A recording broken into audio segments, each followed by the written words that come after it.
I guess I better scoot this out just a little bit so it has room to swing. I didn't think about that with this green screen. So I'm going to swing these two copper discs. We just put some skateboard bearings in here. Notice that this is a solid disc. This one is a disc, and there's actually some fine slits all the way around there. Okay? So what I'm going to do is I'm going to start these off from the same height and let go of them.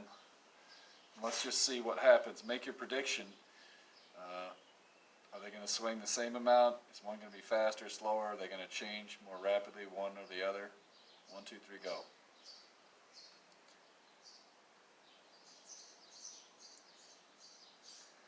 Notice the one with slits in it still swinging.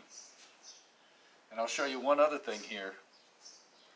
Watch this one carefully now. So Angus, if you could, shoot it straight on from here. We just want to watch this disc. And what I want you to see is watch the lateral motion left-right as well. So this has got a little bit of slop in it. Watch as it swings through. So hopefully you noticed, and I'll scoot this out just a little bit more so I can swing it even faster. Sorry. Here we go.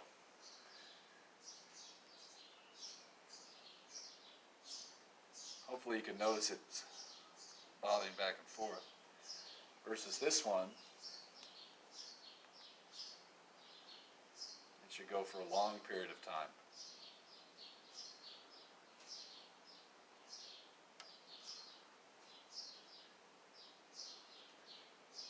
So even when you give the slotted disc a long head start, the solid one stops a lot faster.